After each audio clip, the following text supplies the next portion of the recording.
नमस्कार दर्शकों, मैं हूं डॉक्टर अल्पना सुहासिनी और आप सभी का हार्दिक अभिनंदन करती हूं, स्वागत करती हूं हमारे विशेष कार्यक्रम इनसे मिलिए में। जी हाँ, जैसा कि आप सब जानते हैं कि इनसे मिलिए कार्यक्रम में हम आपको रूबरू करवाते हैं एक से एक बेहतरीन और लाजवाब शख्सियतों से। तो इसी श्रृंखला में आज जिन व्यक्तित्वों को आप सभी के सामने लेकर के आए हैं उन्हें देखकर आपका दिन बन जाएगा, हमारा दावा है। जी हाँ, हम लेकर के आए हैं आप सभी के सामने हरियाणवी सिनेमा के ऐसे स्तंभों को जिन्होंने अपने समर्पण, अपने त्याग से हरियाणवी सिनेमा को शीर्ष तक पहुंचाया है। आज आप देख पा रहे होंगे कि चारों ओर हरियाणवी गीतों की धूम है, चारों ओर हरियाणवी रागनियों की धूम है और आए दिन बॉलीवुड से भी बहुत सारी फिल्में हमें ऐसे देखने को मिलती हैं जिनमें अधिकांशतः जो है वो हरियाणवी भाषा का पुट दिखाई देता है। जी हाँ, यानी चारों ओर हरियाणवी बोली का ही दबदबा दिखाई देता है। ये कर्मठ व्यक्तित्व हैं जो निरंतरता में लगे हुए हैं कि किस तरह से अंतर्राष्ट्रीय फलक तक हरियाणवी सिनेमा को ले जाया जाए। ऐसे ही बहुत समर्पित, बहुत ही अद्भुत शख्सियत, कमाल के रंगकर्मी, लाजवाब व्यक्तित्व, अद्भुत अभिनेता हमारे बीच में हैं। जी हाँ, वो किसी परिचय के मोहताज नहीं है क्योंकि वो हरियाणा के निवासी होकर भी जिस तरह से बुलंदियों तक पहुंचे हैं, जिस तरह से उन्होंने बॉलीवुड का नाम अंतर्राष्ट्रीय स्तर पर हिसार के माध्यम से पहुंचाया है, वो कमाल की बात है। जी हाँ, मैं बात कर रही हूँ गंगाजल, राउडी राठौर, अपहरण, न जाने कितनी ही फिल्मों में अपने अभिनय का लोहा मनवाने वाले और फिलहाल दादा लक्ष्मी से चर्चा में छाए हुए हैं। बात कर रही हूँ यशपाल शर्मा जी की। तो स्वागत करते हैं यशपाल शर्मा जी का। स्वागत, अभिनंदन सर। थैंक यू अल्पना जी, शुक्रिया। बहुत बहुत स्वागत है सर आपका। और हमारे साथ में ही जुड़े हुए हैं बहुत ही बेहतरीन रंगकर्मी जो स्वांग की परंपरा को लेकर के चल रहे हैं, जो थिएटर को जीते रहे हैं और साथ ही साथ सांगी वाइब्स के माध्यम से भी आज जो युवा पीढ़ी है उसको जोड़ने का काम कर रहे हैं ताकि युवा पीढ़ी जो है वो भी अपनी जमीन से और जड़ों से जुड़ी रहे। मैं बात कर रही हूँ सतीश कश्यप जी की। बहुत बहुत स्वागत है सतीश कश्यप जी आपका। थैंक यू जी। और साथ ही साथ हमारे साथ में जुड़े हुए हैं, बहुत पुरानी जो एक श्रृंखला चली थी, जब चंद्रावल का जिक्र होता है, चंद्रावल का जब जिक्र होता है तो याद आता है जी जत्तू काड़ा में गोरी घनी। जी हाँ, उस फिल्म में जो गीत जिन पर फिल्माया गया था, ये वाला जो गीत है, वो जो जीजा बने थे वो हमारे साथ में हैं और न केवल वहीं तक बल्कि न जाने कितनी ही उनकी फिल्में उसके बाद भी आई हैं। और मैं यूं कहूंगी कि उनका एक लंबा समय, एक लंबा दौर रहा है हरियाणवी सिनेमा के प्रति समर्पण का। लाडो बसंती हो, गुलाबो हो, जरजोरू जमीन हो, चाहे कितनी ही फिल्मों की आप बात करें, किसी न किसी तौर पर हर फिल्म से वो जुड़े रहे हैं और आज तक दादा लक्ष्मी जैसी परंपरा तक जुड़े रहे हैं। मैं बात कर रही हूँ आदरणीय रामपाल बल्हारा जी की। नमस्कार जी, नमस्कार, थैंक यू। ये सवाल उठता है कि हरियाणा में जो है वो कल्चर नहीं है, एग्रीकल्चर है, और ये बात हमें चुभती भी है और बहुत टीस देती है। लेकिन इस बात को धत्ता बताते हुए अब आए दिन नवीन प्रयोग हो रहे हैं। आज हरियाणवी संस्कृति का परचम जो है चारों ओर फहरा रहा है।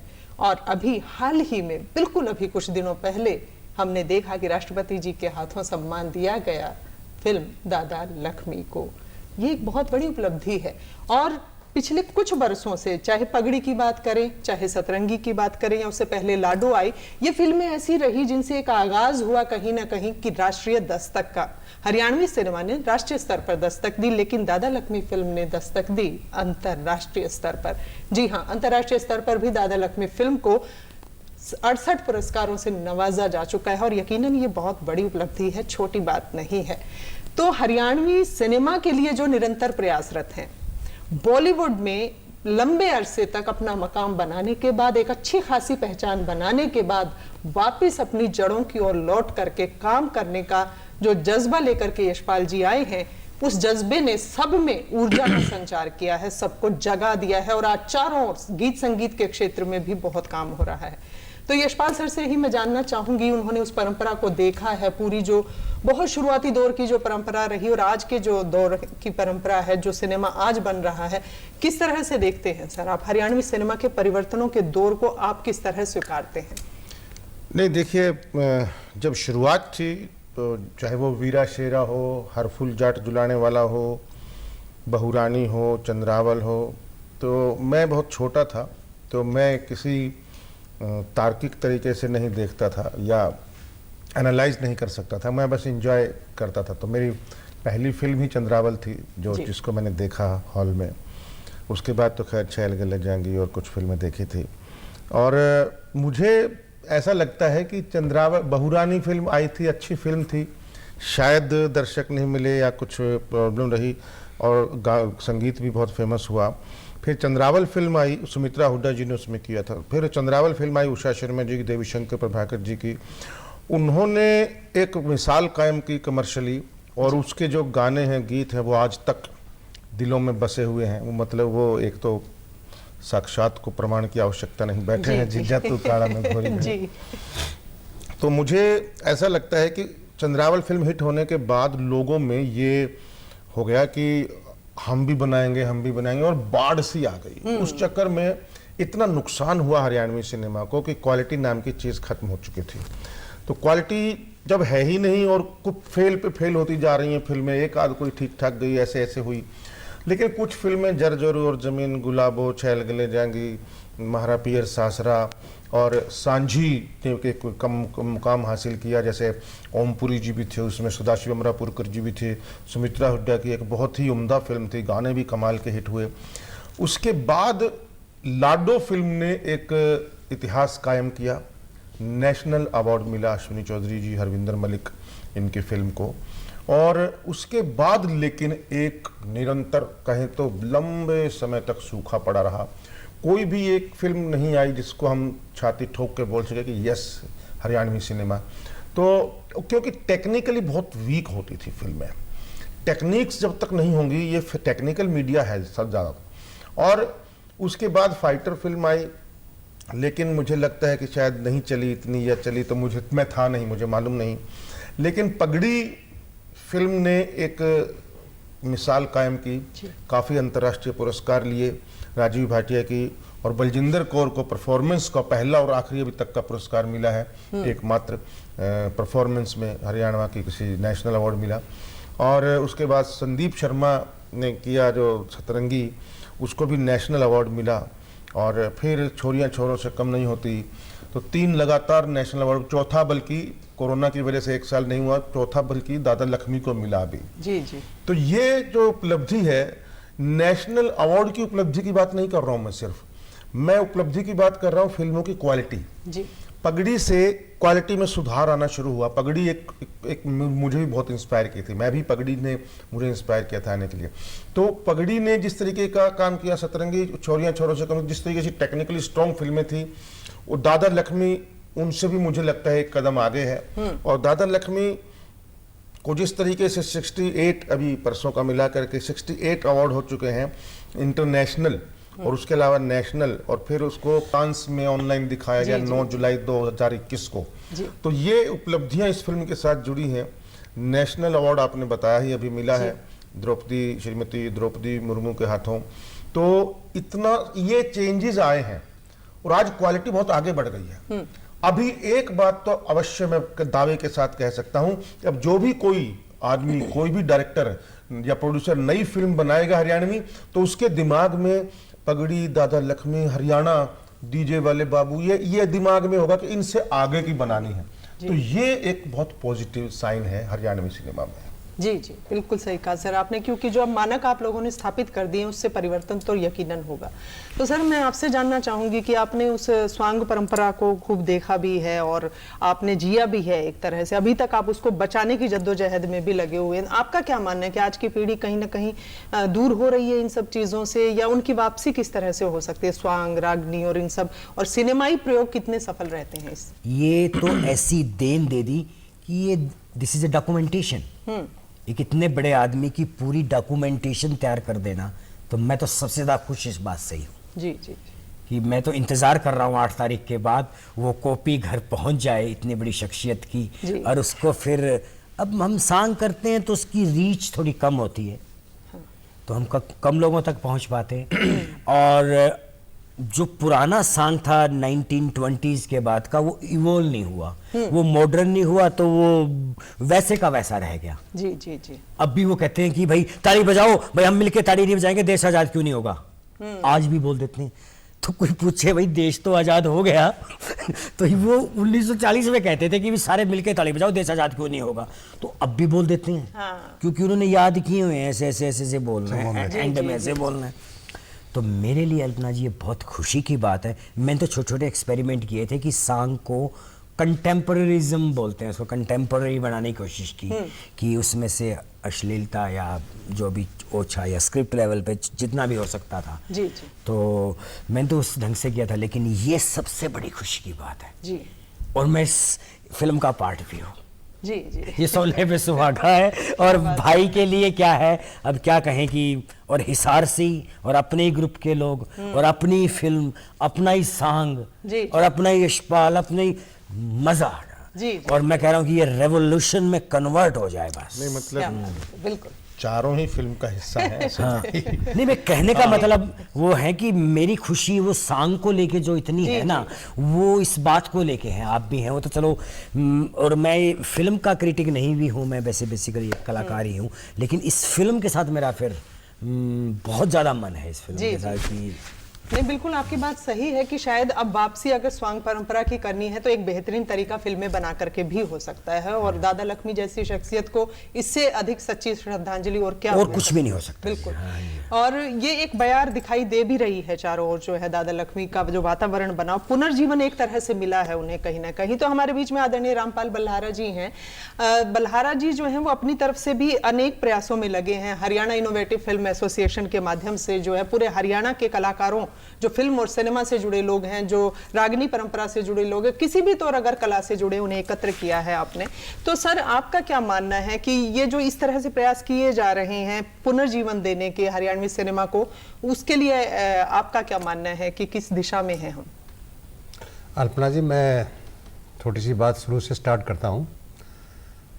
तो 1984 में जो फिल्म बनी दादा नसोरी चंद्रावर जी, और जो बहू रानी, उस समय तो फिल्म बनाना ही एक बहुत बड़ी बात थी। हाँ, क्योंकि फिल्म बनाना तो लोगों को इतना, क्योंकि हरियाणा में तो फिल्म देखना ही बुरा मानते थे, फिल्म बनाना भी एक बड़ी अचीवमेंट थी। और वो फिल्म बनी, बनने के बाद में होड़ लग गई, किसी ने देखा नहीं इसके पीछे क्या पैशन है, क्या मेहनत है। और हम भेड़ चाल में चलते हैं हरियाणा वाले खासकर। अगर कोई कंडक्टर लग जाता, सारे कंडक्टर के लिए तैयारी कर रहे हैं, पुलिस में चले जाए पुलिस की तैयारी कर रहे हैं, तो जिसके पाछे पढ़ लें वो अब पहलवानी करने लगे, देखो इतने मेडल लेकर आते हैं। जी जी जी। पर ये एक टेक्निकल है, ऑडियो विजुअल मीडियम है, इसमें दिखता है। और जो पर्दे पे दिखता है, अगर उसमें कोई खास बात नहीं होगी तो लोग उसको देखते नहीं जी। तो जो बाद में जो लहर आई, उसमें ऐसे लोग आ गए जिन्होंने इस लाइन से कोई महत्व नहीं दिया, ना इस लाइन से वो थे। उन्होंने सोचा ज़्यादा पैसा लगाओ, ज़्यादा कमाओ, तो वो कमर्शियल एस्पेक्ट नहीं आया। और चंद्रावल एक पॉपुलर फिल्म थी, जी जी। टेक्निकली कमज़ोर थी, वो पॉपुलर फिल्म कह सकते हैं हम। उसमें उसके कॉमेडी लगा लीजिए, आप उसका संगीत लगा लीजिए जी जी। बट जो ये अब जो दादा लक्ष्मी फिल्म बनी है ना, ये एक ऐसे वर्सन पर बनी है जिसको सब जानते हैं, और वो ऐसा क्यों हुआ, कैसे बना, उसके बारे में कुछ जानते हैं। ये फिल्म अभी किसी यंग को दिखाओगे तो वो हैरान होता है देखकर, अरे दादा लक्ष्मी ऐसे थे, हमें तो पता ही नहीं था। ये अच्छा है, तो बहुत बड़ा है, तो बड़ी अच्छी बात बताई, ये फिल्म तो बढ़िया, देखनी चाहिए, सबको देखनी चाहिए। मैं अपने दादा को भी दिखाऊंगा, अपनी माँ को भी दिखाऊंगा, हैं। तो वो जोड़ती है नए को और पुराने को। हाँ। और मैं अपने आप को भाग्यशाली समझता हूँ कि मैं चंद्रावली से भी जुड़ा हुआ था, क्या बात। और अब इस फिल्म से जुड़ा, यशपाल के माध्यम से। रियली एक फ़र्क मैं भी महसूस कर रहा हूँ, और पब्लिक भी इसको महसूस करेगी कि वो चंद्रावल कैसी थी और ये दादा लक्ष्मी कैसी है। कितना बड़े पर्दे पे कितना अच्छा म्यूजिक होगा। म्यूजिक तो इसमें भी जो है उस टाइम अरेंजर थे चंद्रावल में उत्तम सिंह जी, और इसमें म्यूजिक डायरेक्टर है, तो थोड़ी सी भनक उस टाइम की इस टाइम की इसमें मिलेगी। जी जी जी। बट सफ़र बहुत अच्छा रहा है ये अनुभव हमारा। मैं भी कई बार यशपाल जी को बोलता है, यशपाल जी थोड़ा ऐसे नहीं, ऐसे रुक जा, कर दो मैंने एक बार जी जी। तुम बात करो, ठीक है। तो इनका पैशन और जो था ना राज बाबर, बहुत अच्छा लग रहा है। यंग जनरेशन जरूर देखेगी इसको, और वो कहेगी दादी चल तेरे लाइक फिल्म और दिखा के लाओ। और फिल्म तो समझ में नहीं आती, यहाँ समझ में आओगी तेरा, तो दिखाने लाएंगे वो यंग जो उनको लाएंगे, जो देख कर आओगे फिल्म को, वो उसमें फिर बोलते हैं भाई दादा सही बात कह रहा था, बहुत अच्छा था जी। तो एक अच्छा मिश्रण है ये। और जब भी हम कहीं प्रोमो दिखाते हैं, जहाँ भी गए, लोगों ने बहुत लाइक किया। जी। पहनावा, आप भी तो इस फिल्म का एक हिस्सा आपने भी देखा जी, होगा। जी। तो रियली ये एक नया चेंज है हरियाणवी सिनेमा के लिए, बिल्कुल बहुत मैं मानता हूँ। बिल्कुल सर, ये बदलाव है और बहुत बड़ा बदलाव है, और मुझे भी मेरी खुशनसीबी है कि मैं खुद इसका हिस्सा हूँ। Yes. बहुत बड़ी बात है। और क्षेत्रीय सिनेमा की जब हम बात करते हैं तो क्षेत्रीय सिनेमा के बहुत व्यापक फलक न मिलने का एक मुख्य कारण माना जाता है सीमित संसाधनों की कमी। लेकिन दादा लक्ष्मी फिल्म देख करके हम पाते हैं कि तकनीकी तौर पर भी उतनी ही सक्षम है, संगीत के तौर पर भी उतनी ही मजबूत फिल्म है, और अभी जो है रिलीज से पहले इसके गाने कमाल कर रहे हैं, सबकी जुबान पर हैं। तो सर मैं आपसे जानना चाहूंगी, दादा लक्ष्मी बनाने का विचार आपके जहन में कैसे आया? क्योंकि एक मुझे लगता है कि क्रांतिकारी फिल्म साबित होने वाली है हरियाणवी सिनेमाई परिदृश्य में। तो इस ओर आपके जहन में ये ख्याल कैसे आया कि दादा लक्ष्मी को ही चुना जाए? नहीं, ये तो मुझे मतलब कुछ करना था, क्योंकि मेरे जो कमर्शियल फिल्में हैं बॉम्बे की, मैं उनसे उब चुका था। कुछ एक फिल्मों के नाम छोड़ दूं तो मुझे सेटिस्फेक्शन नहीं मिलती थी, क्योंकि मैं नाटकों में, थिएटर में मेन रोल करके निकला हुआ, और मैं कैसे मतलब जब तक 24 घंटे रगों में ना दौड़े ना कोई करेक्टर, मेरे को मजा ही नहीं आता। कोई चैलेंज ना हो, इजीली कर दिया, ठीक है, कई बार करते भी हैं इजीली, जहां सुई से काम चल सकता है तो तलवार नहीं उठाता, मुझे मालूम है जी। लेकिन वो सेटिस्फेक्शन नहीं मिल रही थी। इधर पगड़ी चल रही थी, तो पगड़ी मैंने जब फर्स्ट शो देखा MG में, हिसार में, तो मैं दंग रह गया। I was also part of that. लेकिन फिर भी मैंने मतलब मेरा विचार और पक्का हो गया। कई सालों से सोचा था बनानी है, अब सुदृढ़ हो गया है। उसी वक्त नट सम्राट फिल्म देखी मैंने, नाना पाटेकर की, और उसकी कहानी मुझे झंझोड़ के रख दिया उसने, उस करेक्टर ने, उस परफॉर्मेंस ने, उस कहानी ने, कि एक ऐसे एक्टर की कहानी जो थिएटर एक्टर है और बड़े बड़े रोल करता है, और इतना ईमानदार, इतना सच्चा, इतना प्यारा है, इनोसेंट है, तो वो कैसे पागल हो जाता है एंड तक। उसको कैसे यूज करते हैं दुनिया, कैसे उसको बेवड़ा समझती है, पागल समझती है। और तो ये मुझे लगा सांगी को अगर बेस बनाया जाए और 1 लाइन पकड़ा जाए तो कमाल बन सकता है। जी जी जी। तो मैं राजू मान जी से मिला था, तो राजू मान जी ने बोला कि अगर सांगी की ही कहानी करनी है तो दादा लक्ष्मीचंद से बड़ा कोई सांगी नहीं। तो मैंने उससे पहले कहीं सुना ही नहीं था। तो 2016 की बात है। उन्होंने सीन सुनाए 2, बिगिनिंग और एंड का। मैं वो सीन सुन के हिल गया। मैंने उसी वक्त 1100 रुपये पकड़ाए। मैंने कहा ये फिल्म बन के रहेगी। क्या बात। वो दिन है 2016 का और आज का दिन है, और बीच में कितने उतार चढ़ाव, कितने ताने, कितने अरे मुगले आजम बना रहा है कि पता नहीं क्या सुनने को मिला, इसने बॉम्बे में काम नहीं मिलता इसलिए यूरा आ गया, और ये सब ने फुद्दू बना रहा है, कुछ नहीं करने वाला देख लिए यूं, मतलब और पता क्या ही काफी चीजें। लेकिन मैंने किसी को पलट के जवाब नहीं दिया, मैंने कहा शायद किसी दिन मिल जाए। आज मेरे पास जवाब है। क्या बात, दादा लक्ष्मी, क्या बात है, करके दिखाया। नहीं वाकई सर, मतलब वही है कि रगों में दौड़ते फिरने के हम नहीं कायल, जो आंख ही से न टपका तो फिर लहू क्या है। बिल्कुल। और मैं एक बात दावे के साथ कह सकता हूँ, जैसे मैं जब छोटा था कॉलोनी में लोक संपर्क विभाग वाले फिल्में किया करते, तो बूट पालिश, पृथ्वीराज चौहान, मदर इंडिया, 2 आंखें 12 हाथ, इन फिल्मों के जो विजुअल मुझे आज तक याद है। अरे वाह। हालांकि मैंने दोबारा कभी नहीं देखी वो फिल्म। इसी प्रकार से जो बच्चा इस फिल्म को देख लेगा ना, मरते दम तक नहीं भूलेगा इसके विजुअल और इसका क्या बात, क्या बात। बिल्कुल। जी जी जी। नहीं, 5 साल तक का समय लगा है आपको इसको बनाने में, और वो शिद्दत, वो 48 डिग्री टेम्परेचर में जिस तरह से काम हुआ दिन रात, और तकनीकी टीम शायद बाहर की रही, बाकी कलाकार तो सारे हरियाणा के। कलाकार सारे 2 को छोड़ के, वो डिमांड थी 2 को छोड़ के सारे हरियाणा के हैं। 250 कलाकार हरियाणा से हैं। जी जी। और सारे सिंगर हरियाणा से हैं। एक सिंगर रघुवीर यादव, क्योंकि उसको सूफी वॉइस चाहिए थी, मुझे सूफी आवाज, तो उनको लिया। बाकी सब हरियाणा से, लोकेशन भी सारी हरियाणा की। क्या बात है। अल्पना जी, मैं एक बात कहना चाहूँगा। बासु भट्टाचार्य जो निर्देशक है, उससे किसी ने एक सवाल किया था कि रीजनल सिनेमा और जो अपना हिंदी सिनेमा, पॉपुलर सिनेमा, उसमें क्या अंतर है। उसने बहुत ही सिंपल जवाब दिया, एक होटल का कमरा जो है वो हिंदी सिनेमा है। अच्छा। अरे आपका जो घर का मकान है, जो कमरा है, जो उसका साज सजा है, क्या बात, वो आपका रीजनल सिनेमा क्या है। बात। तो इस फिल्म के अंदर वो रीजनलिज्म पूरा दिखाई देगा आपको। वही हारे चूल्हे, भैंसे, खोर, जो जो देखना उनके चाहोगे, मतलब चारपहिया। हाँ, आप रम जाओगे कि यस मैं अपना हरियाणा देख रहा हूँ, मैं अपनी कल्चर तो देख रहा हूँ, वो दिखाई देगी। माटी की खुशी। और बच्चा पूछेगा अपने मम्मी से, पापा ये क्या है, कह रहे ये इसमें दूध दरिया कर रहे हैं इसलिए काढ़ा हो गया, ये बोया है। शिक्षा मिलेगी इसको देखकर यंग जनरेशन को, और वो बताएंगे कि ये ऐसे नहीं, इसमें ये होता था, ये होता था।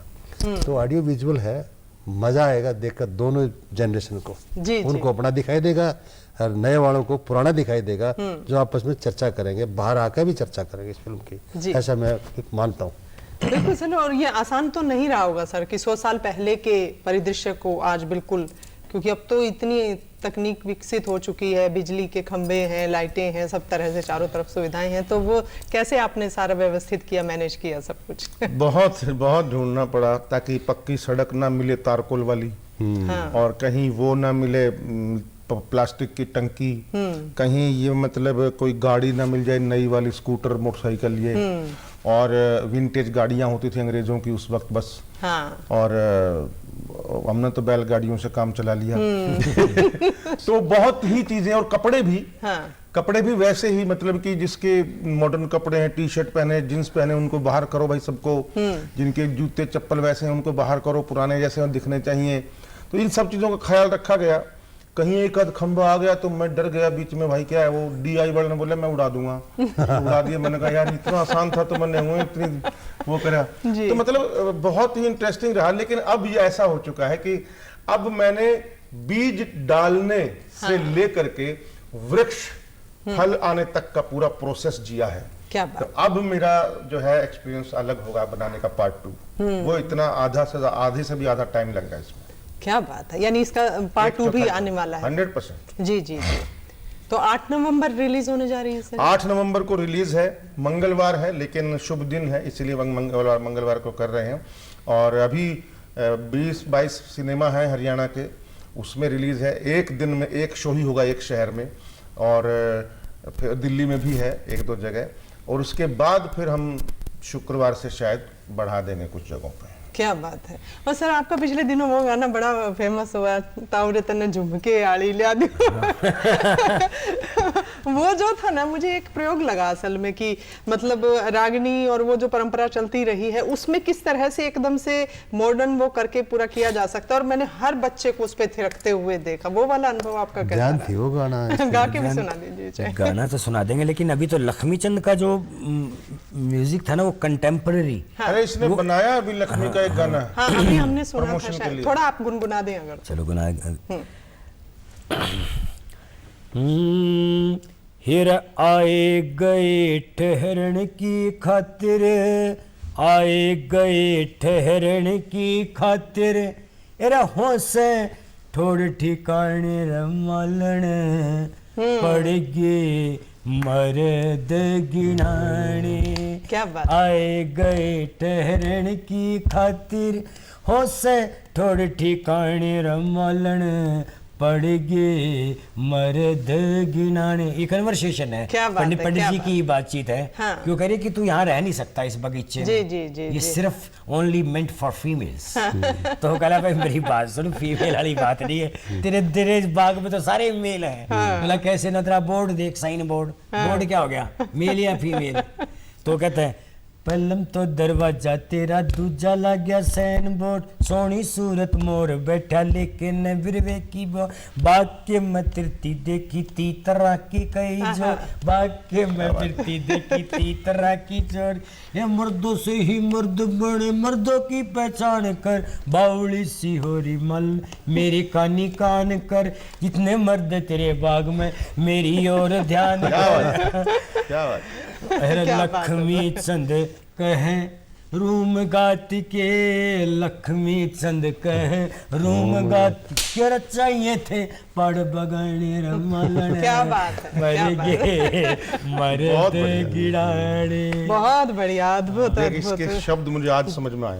जी जी शब्द बिल्कुल। हाँ आपने इसमें फिल्म में ये प्रयोग किया, ये समझाने की कोशिश की है कि शोर का संगीत, शोर और लिरिक्स का जो बता रहे थे ना, बताएंगे आप, और उसी मैसेज के साथ में हम इसको वो करना चाहेंगे अपनी बातचीत को। जी मतलब हम जब रागिणी सुनते तो हमें शब्दों पर ध्यान देना पड़ता है, क्या बोला क्या बोला।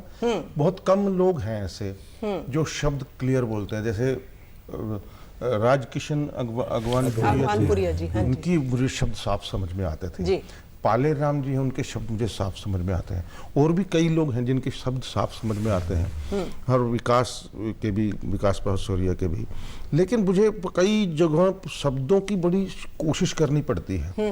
तो मेरा पहला और आखिरी मकसद यही रहा इसमें कि इसमें शब्द एक भी खोना नहीं चाहिए। कविताई जिसकी वजह से शेक्सपियर ऑफ हरियाणा बोलते हैं, कबीरदास ऑफ हरियाणा बोलते हैं, कालिदास ऑफ हरियाणा बोलते हैं, गंधर्व पुरुष बोलते हैं, सूर्य कवि बोलते हैं, भविष्य वक्ता बोलते हैं। इतनी उपाधियों से अगर उसको नवाजा गया है तो उस आदमी के शब्द हैं, लेखनी है, वो हमको समझ में आनी चाहिए। क्या बात है, क्या बात है, बहुत ही कमाल की बात कही सर। और वाकई जिस तरह का कद लक्ष्मीचंद जी का रहा, अब हम सबकी जिम्मेदारी बनती है कि उसी तरह से उनको सम्मान दे, क्योंकि ये एक तरह से श्रद्धांजलि है उनके प्रति। तो हम सबका फर्ज बनता है कि इस श्रद्धांजलि के पावन यज्ञ में अपनी अपनी आहुति अवश्य दें और 8 नवंबर को पूरे दस्तक दें हरियाणवी सिनेमा को शीर्ष तक ले जाने की। आप सब हमारे साथ जुड़े, इतना कीमती समय हमें दिया, इसके लिए हम तहे दिल से शुक्रगुजार हैं। बहुत बहुत धन्यवाद। Thank you. नमस्कार। नमस्कार। नमस्कार।